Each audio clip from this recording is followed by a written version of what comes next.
தமிழ்நாடு முழுக்க இப்போ தமிழக அரசாங்கம் 10th பப்ளிக் எக்ஸாமோட ரிசல்ட்ஸை வெளியிட்டிருக்காங்க. அதுல தமிழக மாணவர்கள் மட்டும் இல்லாம தமிழ் சினிமா பிரபலங்களோட பசங்களோட 10th மார்க்கும் வெளியாகி இருக்கிறதா சொல்லப்பட்டிருக்கு. அந்த வகையில இப்போ தமிழ் சினிமாவுடைய ரொம்பவே பிரபலமான நடிகரான சிவகார்த்திகேயன் அவர்களோட மகளான ஆராதனா அவர்களோட 10th மார்க் இதுதான் அப்படின்ற மாதிரி சொல்லி ஒரு செய்தி ஒன்று சமூக வலைதளங்கள் முழுக்க ரொம்பவே வைரலா பரவிட்டு வந்துட்டு இருக்கு.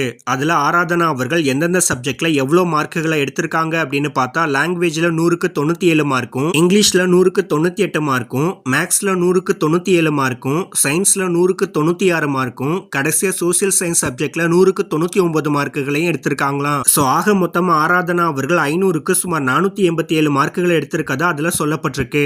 இதனால இப்போ நடிகர் சிவகார்த்திகேயன் அவர்களோட மொத்த குடும்பமும் ரொம்பவே மகிழ்ச்சியில இருந்துட்டு வந்துட்டு இருக்கதாவும் சொல்லிட்டு வந்துட்டு இருக்காங்க. ஆனா இந்த செய்தியானது எந்த அளவுக்கு உண்மை அப்படின்றது தெரியல. அதே சமயத்துல இந்த ஒரு செய்தியை பார்த்துட்டு இப்போ நடிகர் சிவகார்த்திகேயனுடைய ரசிகர்கள் எல்லாருமே ஆராதனா அவர்களை ரொம்பவே பாராட்டிட்டும் கொண்டாடிட்டும் வந்துட்டு இருக்காங்க. சோ இந்த வீடியோவை பார்த்துட்டு இருக்க நீங்க எல்லாரும் நடிகர் சிவகார்த்திகேயன் அவர்கள் மகளோட 10th மார்க்கை பார்த்துட்டு நீங்க என்ன நினைக்கிறீங்க அப்படின்னு உங்களுடைய கருத்துக்களை கீழே உள்ள கமெண்ட் செக்ஷன்ல ஷேர் பண்ணிக்கோங்க. இந்த வீடியோ உங்களுக்கு பிடிச்சிருந்தா லைக் பண்ணுங்க, ஷேர் பண்ணுங்க. மேலும் இது போன்ற பல முக்கியமான செய்திகளை தெரிஞ்சுக்க நம்ம தமிழ் டியூப் சேனலை மறக்காம சப்ஸ்கிரைப் பண்ணுங்க.